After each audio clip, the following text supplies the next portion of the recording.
Stories of innovation and success from the vibrant communities of rural Nova Scotia. This is Ignited. Hey there, welcome back to Ignited the podcast. I'm Wade Cleveland. I work for a rural innovation hub called Ignite, and I'm here to tell you some great small town and rural success stories. So, what is Ignite, and what's a rural innovation hub? Well, Ignite's goals and strategies come from our 4 pillars: youth, entrepreneurs, industry, and community. We work to inspire and guide youth through events and summer camps. You'll find us putting entrepreneurs and industry together to create high-impact innovation, as we did recently with the Plastic Waste Challenge, where we issued a challenge to innovators to come up with ideas to replace non-recyclable plastics with something compostable. And you'll find us guiding and mentoring rural startups and innovators in both of our Ignite locations in Yarmouth and in New Glasgow.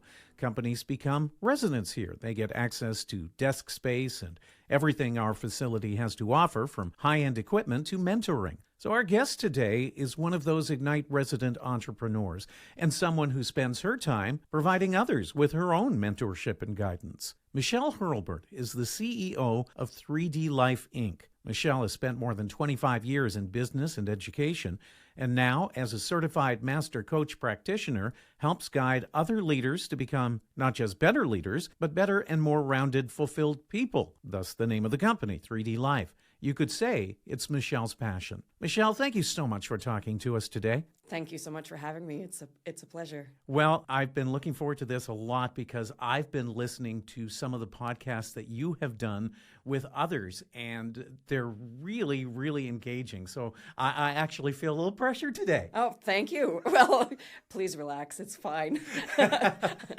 Well, let's start with your story, because I find your story really inspiring. So let's start with you getting your degree in education and then leaving and going overseas.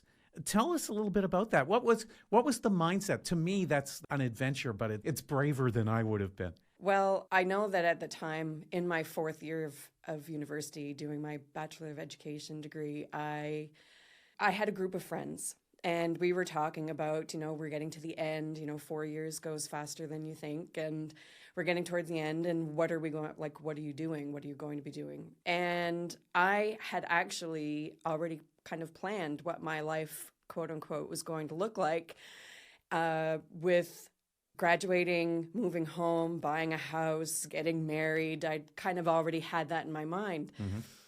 And the closer I got to graduation, the more I started thinking, and within the conversations we were having, wait a minute, what am I doing that for? Don't I want to experience some of the world first? Or what are the opportunities that I have available to me now that I might not have available to me later? And so I got an interview with a South Korean man who was living in Halifax at the time, myself and 2 other friends of mine, classmates of mine.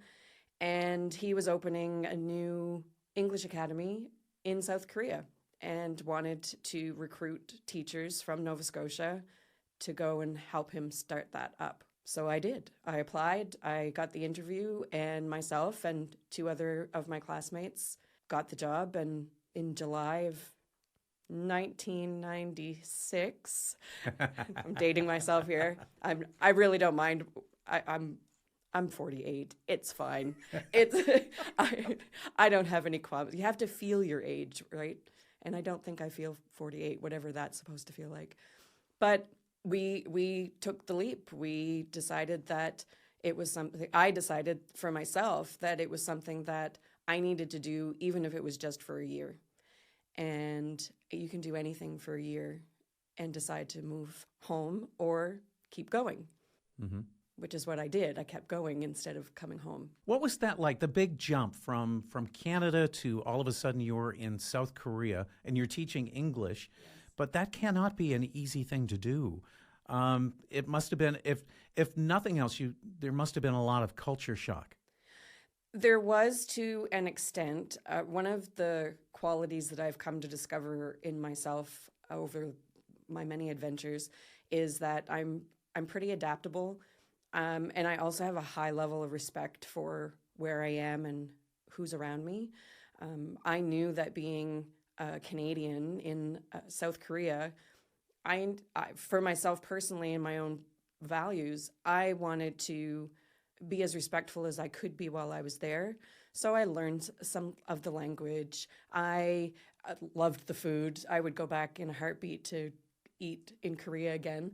But I felt while there was some culture shock, it was more a recognition of I'm in their country.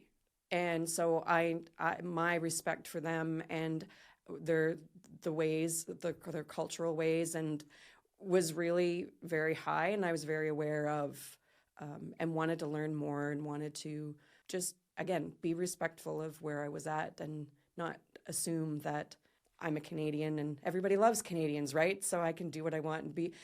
I was much more aware of the culture. How long were you in South Korea? I was in South Korea for a year, and then I had an opportunity to apply to a Montessori school in the Philippines. Right.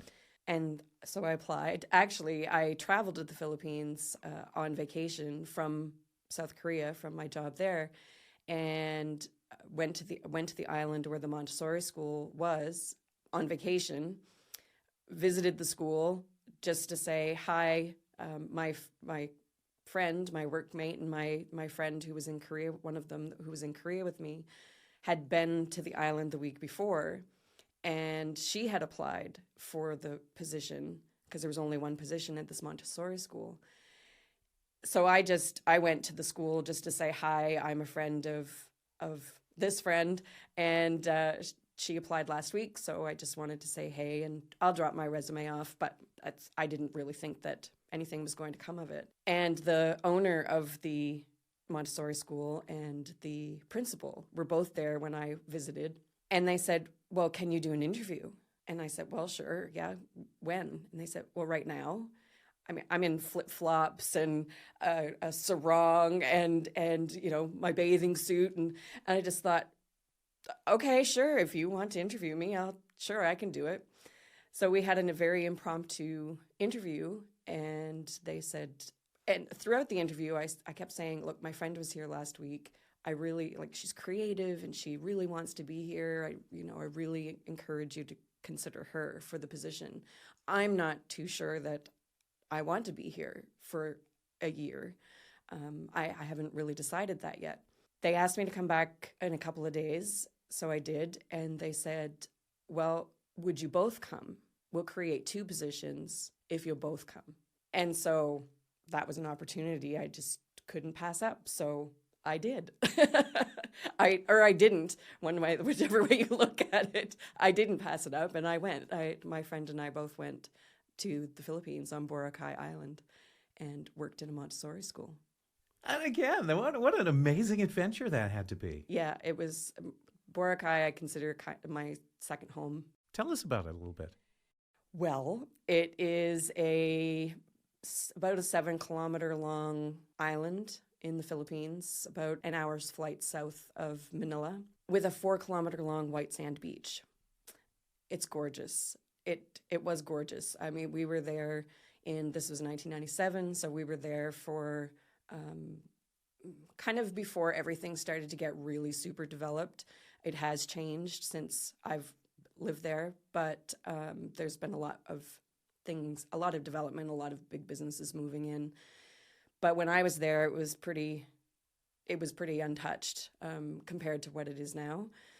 The people are laid back, they're happy, it was such an easy place to live, and the food was great and fresh, and the Montessori school was a great place to work as well, with a different philosophy on education than what we had been trained in.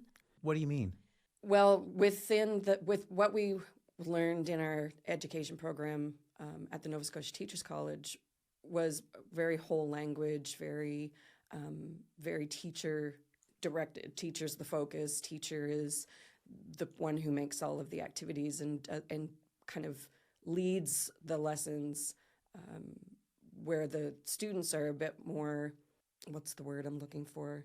A bit more just kind of there. Passive. Passive. Great word. Thank you.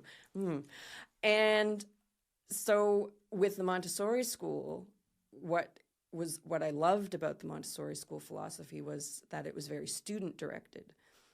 So while I created the lessons and the workshops and the activities, it was a very loose structure in that students could choose what they wanted to work on when they came into the classroom. So I would have math activities and language arts activities and social studies, and I'd have like subject area stations around the room. But the students were the ones who decided, oh, I want to work on math right now. I'm going to go work at the math station. Whereas other students would say, well, I want to write. I'm going to go to the language arts station. And so they guided their learning, and I was the guide. I was there if they had questions and they needed to be taught a certain skill, or they would come to me if they needed help, which was much more interesting for the students. They felt more in control. There was more autonomy there. Of course, there was still accountability because they had to have certain things done by certain times, but they had options. They had choices. And so rather than saying, okay, it's 9:00, everybody's doing math right now, get out your math books. Well, if there's a student in the classroom who's just like, ugh, math, I don't want to do that right now. I'm not focused on that right now. I'm thinking about something else. Then they didn't have to. They could go do something maybe a little more creative. Maybe it was an art project that they were working on. They could choose that to start their day off, and then gradually get to the other stations. It was fascinating. And it was very student directed and very, very keen on what is the student interested in, as opposed to this is what we're learning and you're going to learn it. I love that. I really do. Was it successful? Yes. We had the Montessori school, the one that I worked at, we went from kindergarten to grade 9, which would be grade 9 equivalent here, and then had students move on to, because Boracay Island was quite a touristy island, there were a lot of expats living there who had built businesses, who were married to Filipinos and Filipinas, and who had children. And so those children, when they left, those children, when they left our schools, they went back to the States, or they went back to Canada, or they went somewhere else, back to Switzerland for their high school education. And we had many parents write to us or tell us, they're doing great, and we were wondering if they would be up to par when they went back to our home country. We were concerned that maybe they wouldn't be at the same level as the students that are there, but they said they're doing fine and they're doing really well. So thank you. So that was a really great validation on our part, because we weren't really sure what it would be like, although we were following a curriculum, like an evidence-based curriculum in terms of outcomes. There was still that, how are we doing, right? Of course.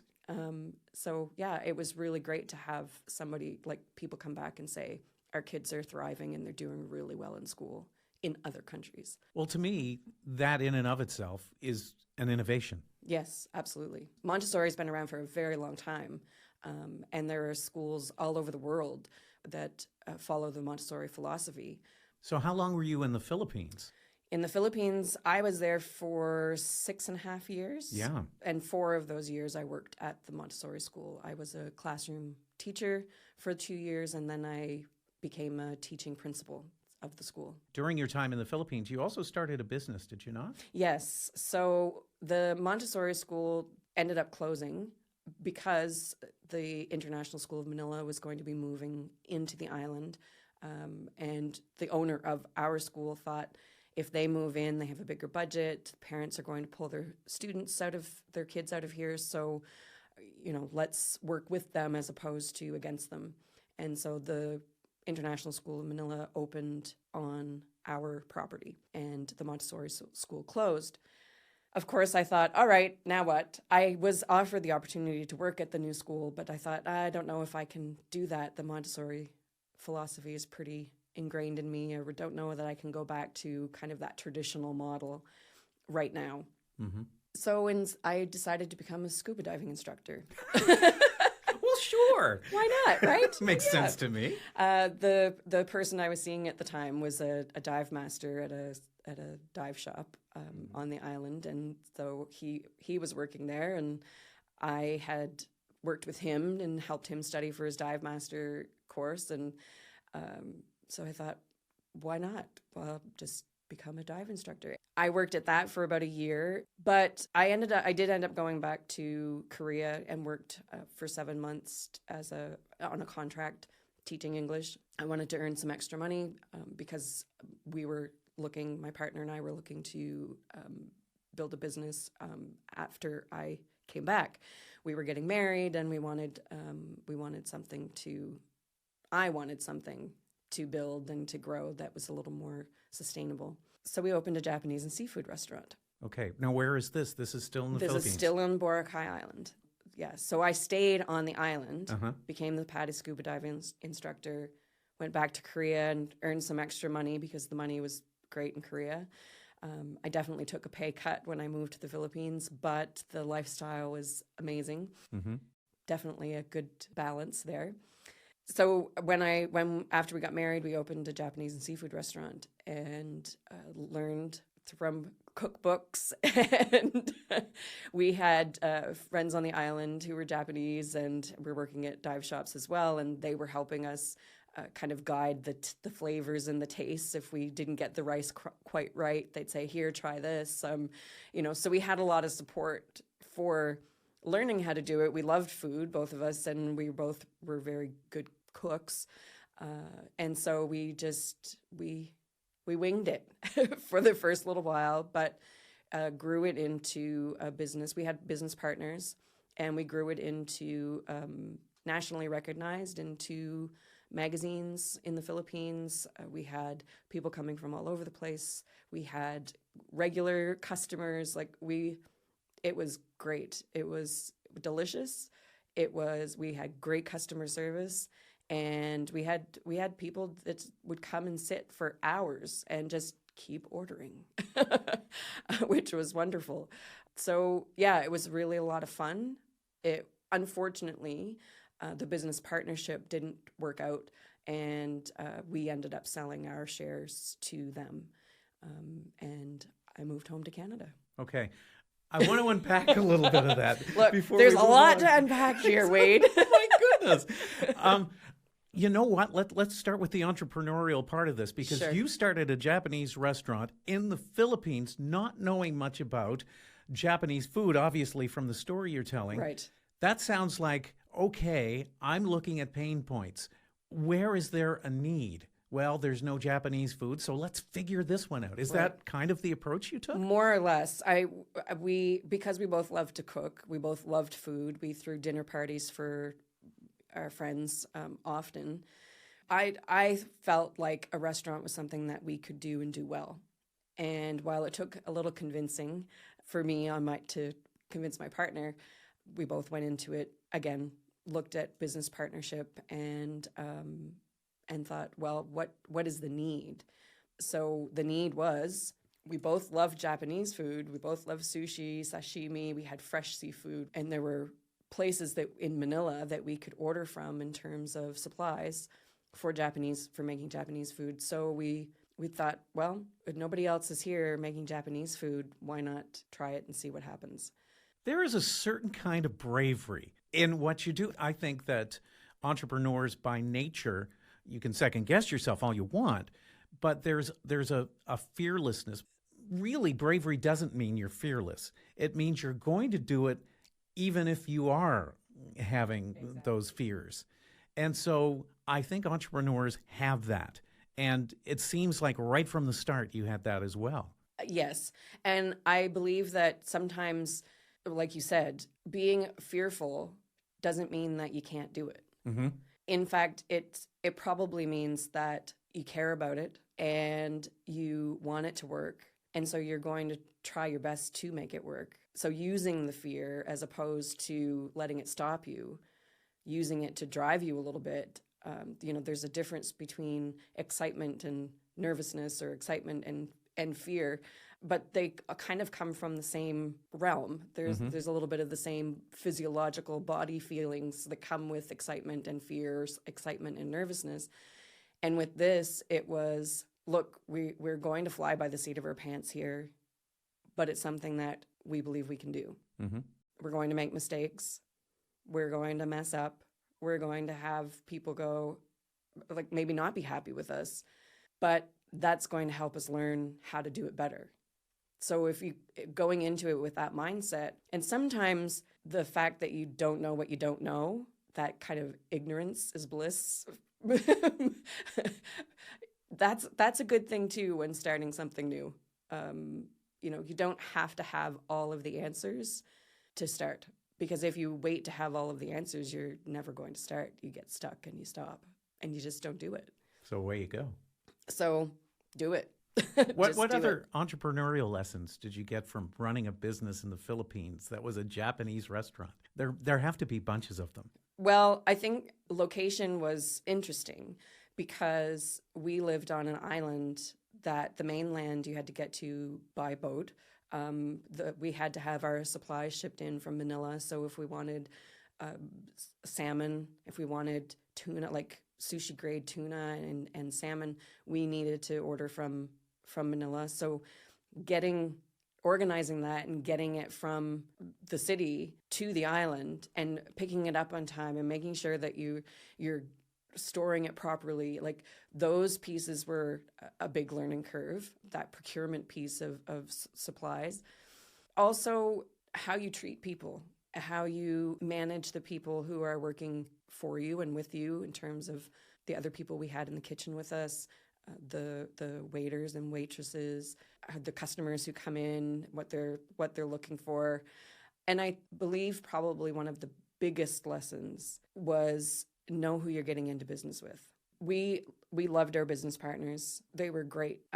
We thought that it was going to be a good relationship just based on our prior experience with them and our relationship with them beforehand.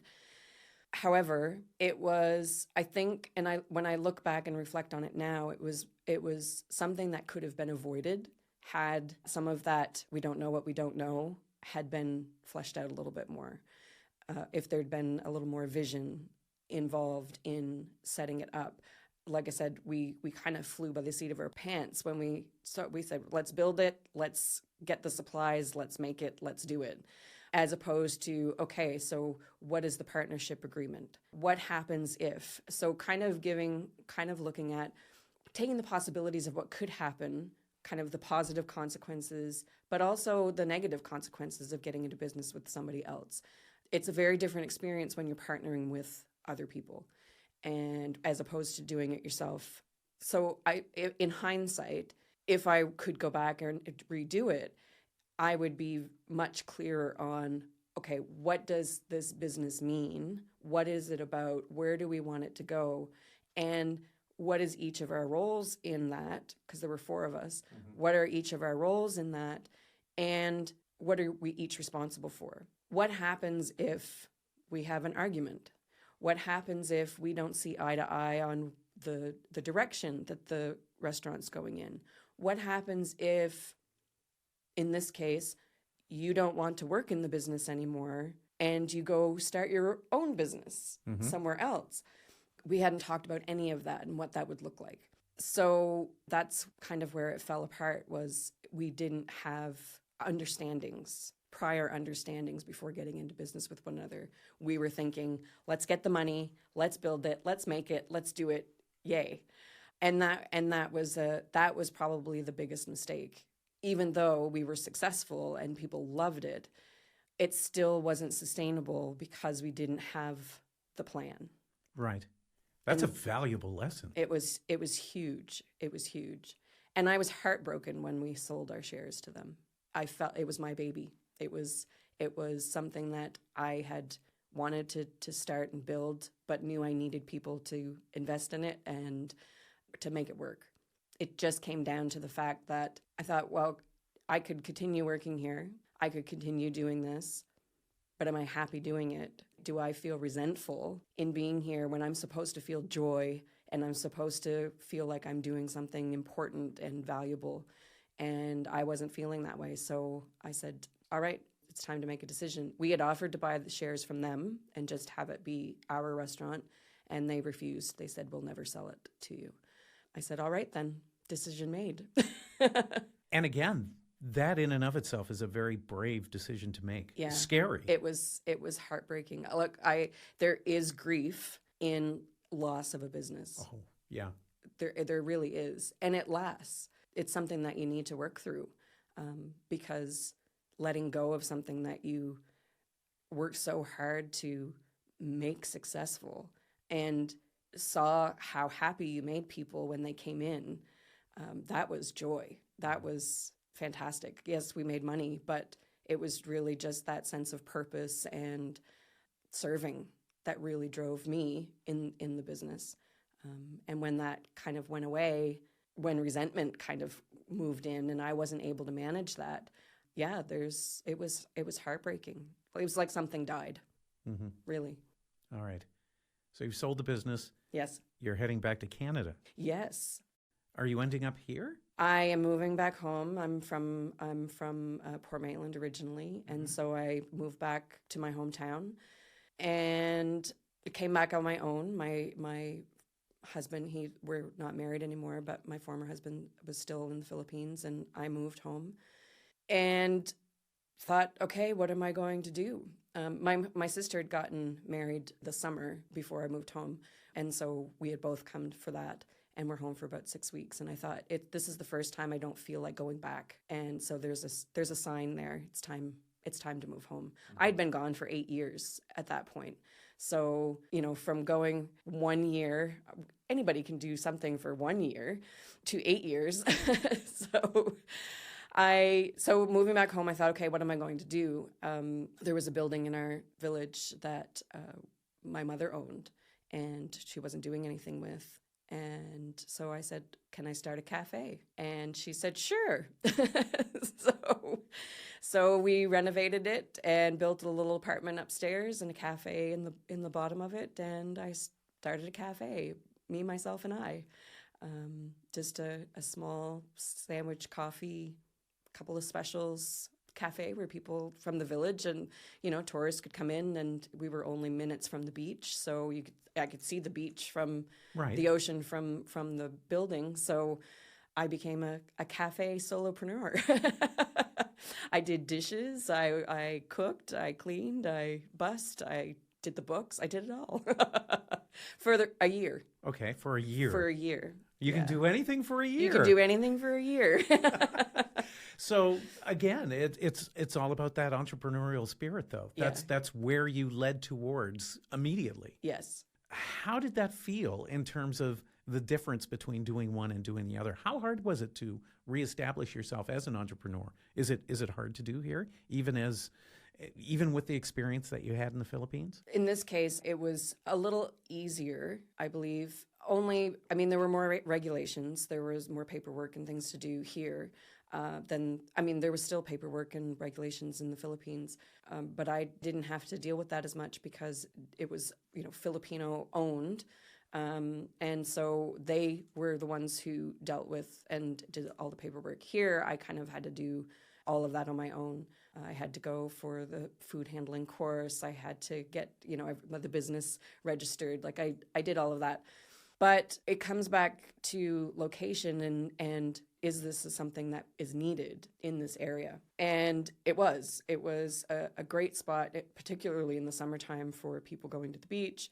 I had ice cream as well. But I didn't feel like it was any less than in doing it, but there was some relief in doing it by myself. I didn't have that pressure, that worry about what is somebody else thinking, or what is having to have those conversations with partners, for example, to decide, okay, what are we going to do this week? What is our menu? What are we, do we want to shift? How are we advertising? All of that was left up to me, which as a self-proclaimed overachiever and do-it-aller, I've been working on that because, we all do. work in progress, but definitely better. There was something special about doing it that way too, and getting validation from people coming in and loving it. Also, having something local, being part of my community that I hadn't been part of for a long time, and giving, like, I felt like I was giving back to the community. It was like a service that was being offered there that they hadn't had in quite a long time. There was another restaurant in the village, but it was kind of off and on. It would be open and then it would close, and it would open and it would close. So this was something that it gave me something to work toward and have a purpose, but it also, again, provided that give back feeling to the community and to people coming and visiting the beach and the area. So now I'm going to bring this up at this point because I'm just really curious. You've had a pretty big business with partners in the Philippines. Now you're doing something small here. Being a woman in business, are there factors that you're dealing with because you're a woman? In Canada or in the Philippines? In both spots, in actually. Both. In the Philippines, it wasn't as much about being a woman, I believe, as it was being Canadian. Okay. Being a white Canadian. Because I was a foreigner there were certain assumptions that were made because I was white, that I had a lot of money, for one of them being that I was rich, I had a lot of money. And to be fair, in many cases, or in some cases, I did have a lot of money compared to some of the living and the economic conditions of the area and the Philippines in general. It is a third world country, and so there is a lot of poverty. The other part of being there and doing business was that I didn't have control over any of the regulations or the paperwork or signing of anything because I wasn't a resident. I was there and kind of piggybacking off of the Filipinos who were involved in the business, in the restaurant. And so, yeah, I didn't really have as much control there because of that. When I moved here and was able to open my business here on my own, I never really had a sense of being treated or any differently because I was a woman. I've always had a certain way about me, a certain attitude about me, that if I felt like I was being condescended or I was being questioned on my intelligence or whatever because of my gender, I was very quick to say, I don't know. No. You're not going to stand for that. No. Yeah. I feel like in some cases, I could be very defensive off the bat if I felt like there was a possibility of that happening. So even when someone walked in who was a salesperson or a salesman who was looking to sell me something, I had this little wall that would go up, this little defense that would be like, yeah, no, don't want that. That's fine. Thank you very much for your time. Goodbye. Because I often didn't give them the opportunity to condescend or treat me as though I weren't. Yeah, somehow less than. Yeah. Yeah, I'm trying to be diplomatic here, but yeah. For a long time, I've felt that way as a woman. I've always been involved in sports, or I've always been outdoorsy. I am competitive with myself, and so I'm an avid golfer. I'm more concerned about my own score than if I beat anybody else. It's do I get better? I think I've always had that kind of competitive drive within myself to push myself to be better and do better and not give people the opportunity to think any differently of me because I'm a woman. Okay. So you were in Port Maitland doing the cafe thing for about a year or so. What happened next? Well, the cafe was actually open from 2005 until the fall of 2008. Oh, wow. So I did keep it open. What ended up happening was my former husband moved to Canada, and so he helped me out for a while in the cafe, and then I ended up hiring a couple of employees, one woman to help cook and one to help serve. And so I was then able to get away, take some time, leaving them there. I trusted them. They were fantastic women. And I ended up getting I had my grade 3 teacher who kept coming into the cafe, and she kept saying, okay, Michelle, are you applying for teaching jobs? All right, why don't you get back into the education system? Go for interviews. At least go for interviews. Get the interview experience. And so in 2006, I said, all right, I'll apply and see what happens. I have a business. I don't know I probably won't get an interview. I haven't been here for 8 years. I'm a business owner. I ended up getting 4 interviews, one of which the principal of the school called me about 30 minutes after I got back home to say, we'd love to offer you the job. And then I said, okay, then. Well, I wasn't expecting this. Can I think about it? I own a business, and I don't can I have 24 hours and I'll get back to you? Now what am I going to do? Right. God, sometimes too many options is not a good thing either. But what I ended up doing was he said sure. He was thankfully very patient and very understanding. I hung up the phone and I immediately called my best friend that I'd been in Korea with and in the Philippines with and said, okay, this is the situation. And she said, well, you have to take it.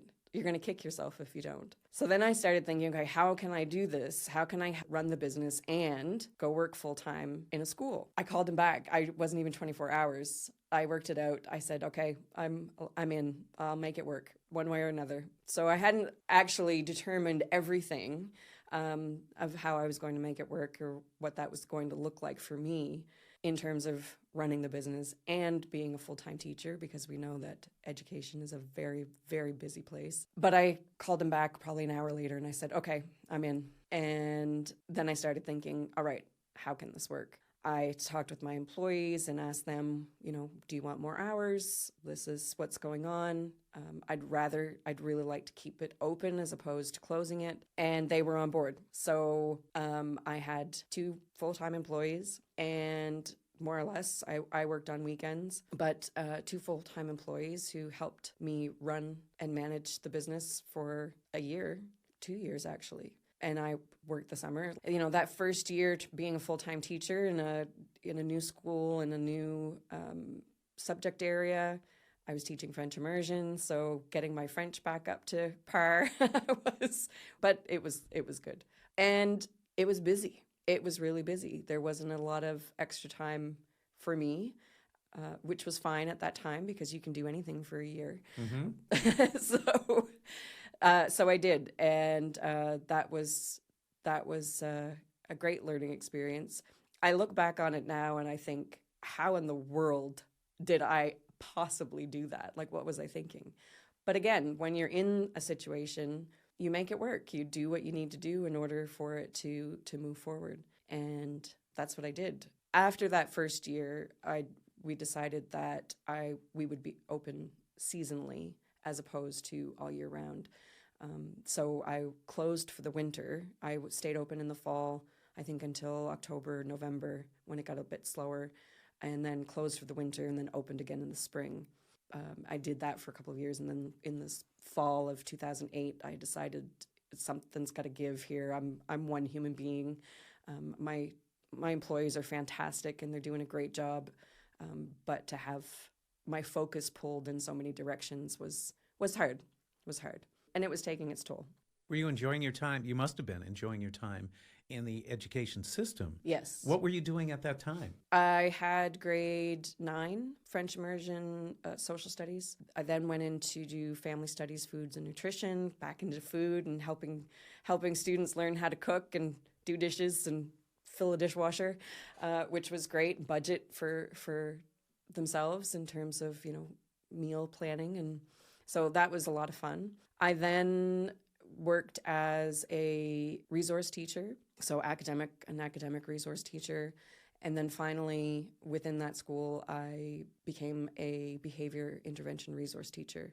So I was working with students who had more challenging times with managing their emotions and being in school and regulating themselves, their behavior around sitting in a classroom and being asked to do work, but also helping them with academics. So I had said for the entirety of my school career here in Nova Scotia, when I first got the job in 2006, that there was something missing in what I was doing, standing in front of a classroom and teaching curriculum outcomes. I got to a point where I thought, is this it? Is this what I'm supposed to be doing? I think there's got to be more. What about the students who are sitting in the classroom who don't have friends, who are worried about what it's going to be like when they go home tonight? Is there going to be food on the table? Is, who's going to be there? Who's going to be arguing?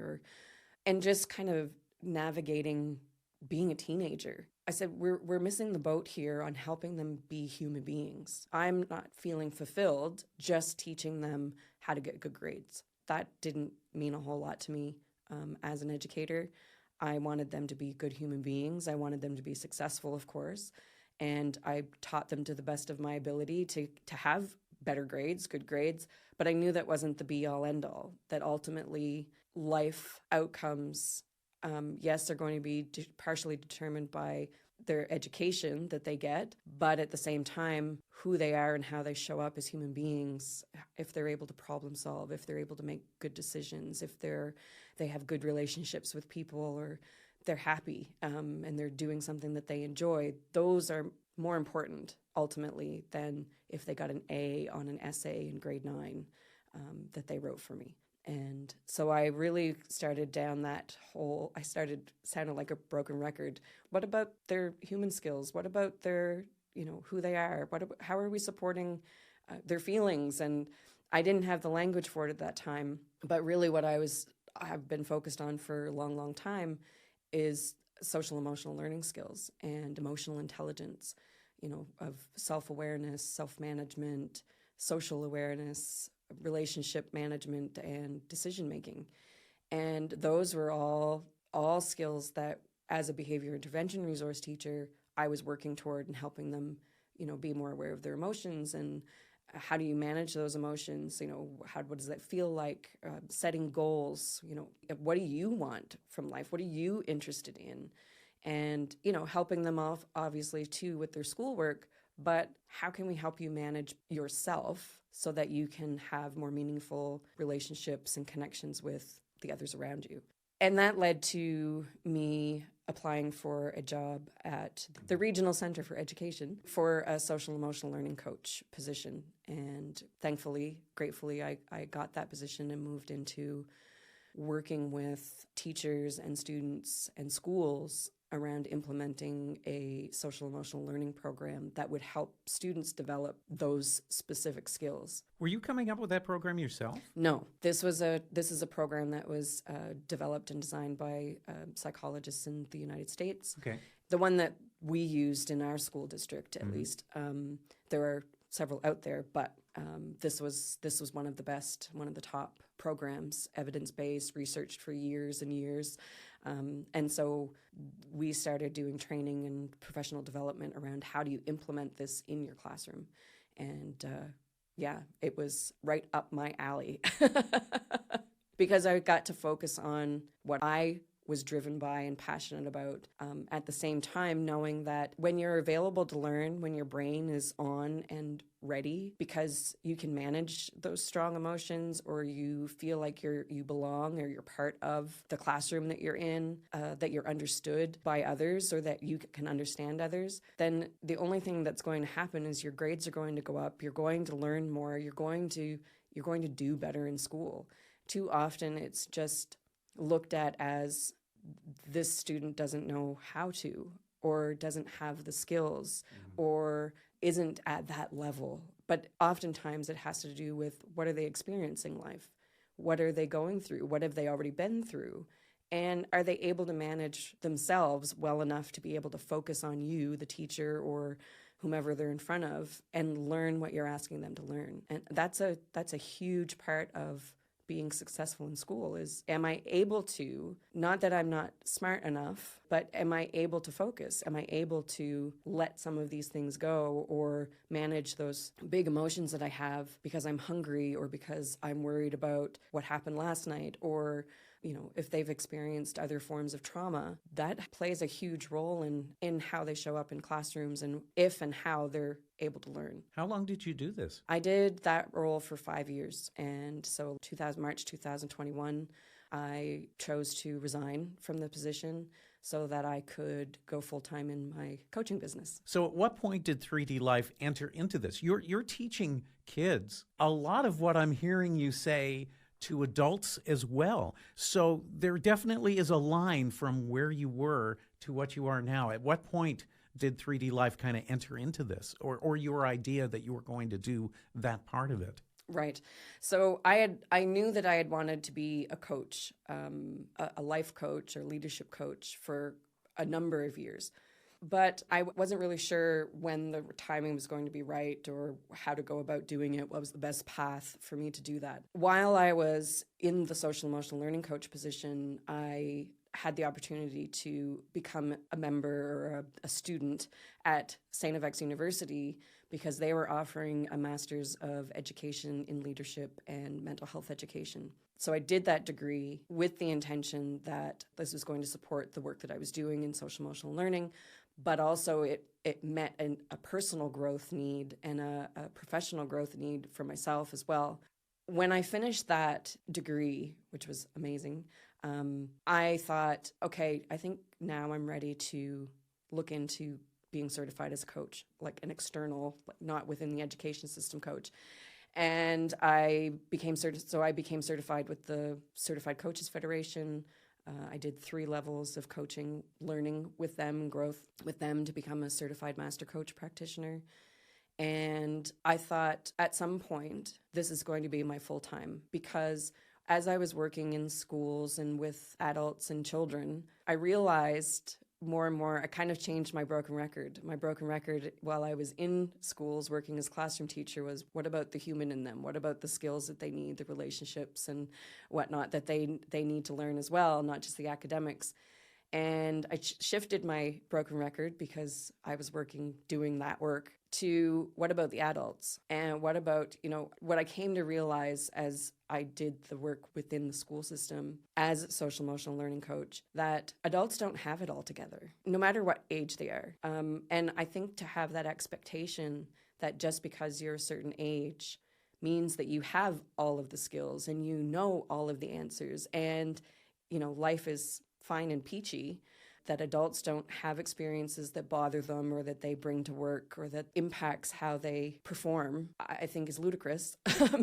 For lack of a better word, might be a little strong right now, but I think it's not a very compassionate view of the human experience when we think that just because you're an adult, you must have everything together. And that's just not the case. So I was looking at, and we were looking at as the team, what can we do for the adults to help support them in implementing these skills and this program with the students?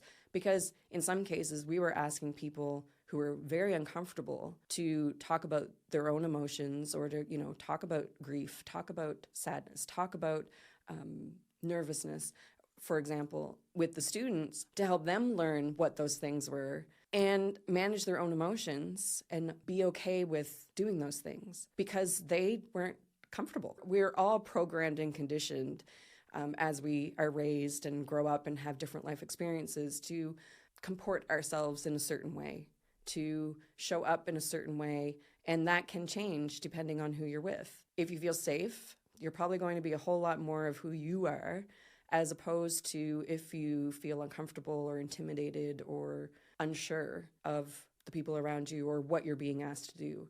That's going to change how you perform. And so when I decided to resign, I resigned with the intention of how can I support and guide adults in being leaders of their own lives and their own emotions and their own selves so that they can show up and be better for themselves and for others, which ultimately then bleeds into and goes into who they're working with and for. If we're using the education system example, then it would be, okay, if we can work with teachers and administrators, principals to show up better for themselves, it improves their health, it improves their outlook on life, it improves their confidence and their comfort with themselves being who they are, effectively leading themselves, then helps the students learn more, learn better, learn these different skills because they're able to model them. Mm-hmm. It also makes them better people. It makes them better. Yes. Just generally. Yes. Which then ripples out into the whole school community and then into the community itself. So, I talk a lot about the ripple effect that doing this work. And so within 3D Life, we really focus on self-leadership coaching, how you lead you, how you see you, what your attitude and mindset and beliefs and core values are, really determine how well you experience your own life, but then also how you show up for others and influence and impact them. So with entrepreneurs, it's a similar ripple effect. Whether you're a solopreneur, whether you are, part of a big company, how you are leading that company or that business all comes and is foundational to how you're leading yourself and what you believe or don't believe or what you think. We all get in our own way sometimes. But if you're getting in your own way more often than not, then that's impacting how successful your business is. It impacts your workplace culture if you're in a larger setting, because leadership is so important to setting the tone for a business or a company overall. So yeah, I could talk about it for hours, Wade. I love the name. You're a resident here at Ignite, so I see you a lot, but 3D Life is a very cool name anyway. It trademarks well. It looks really good. As an entrepreneur, I look at that and I think, wow, branding.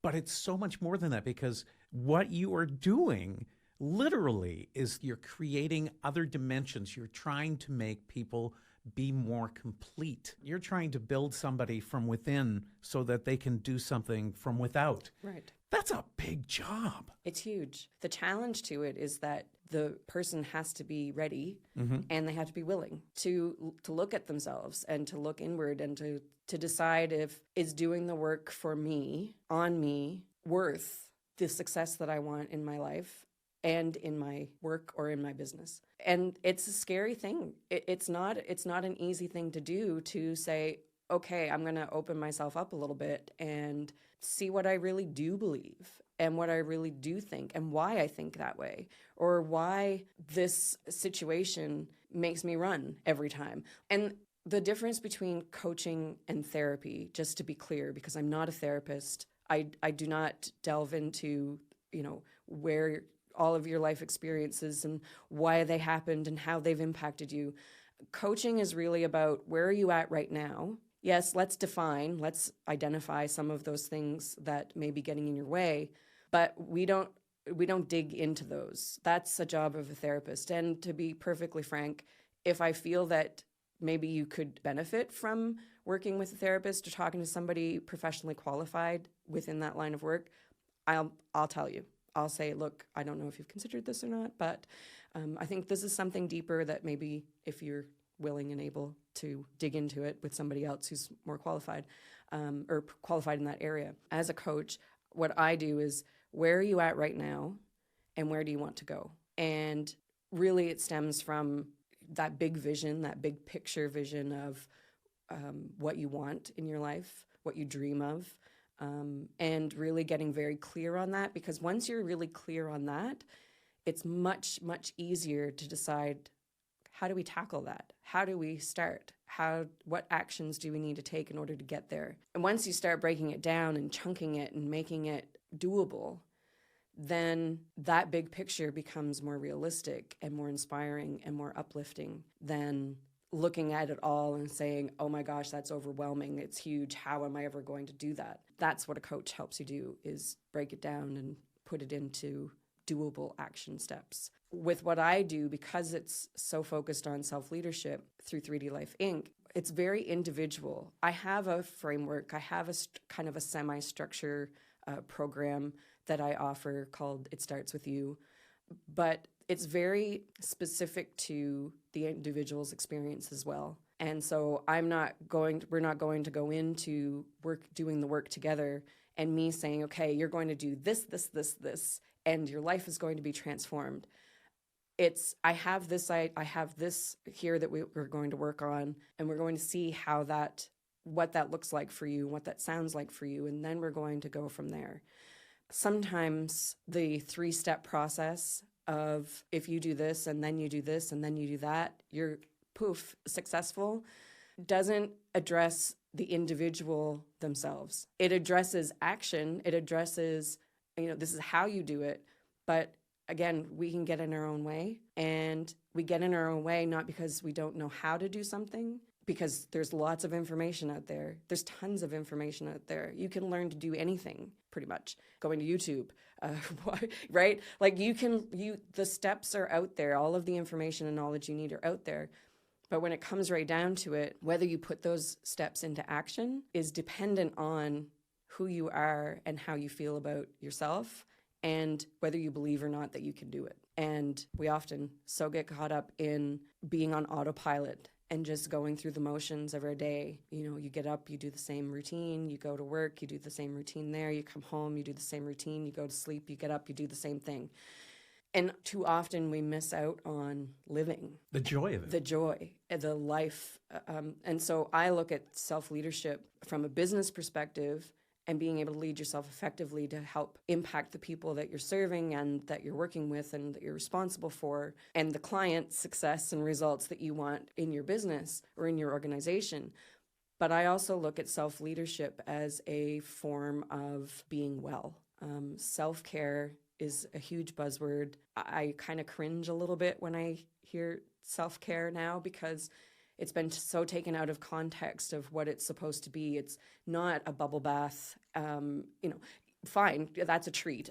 You can. I'm not Let's saying not get crazy. I'm not saying don't take bubble baths, but to think that a bubble bath is going to change what your workplace culture, how you manage and what you experience in your workplace, or how you make a decision in your business that's going to make or break you, for example, to be extreme.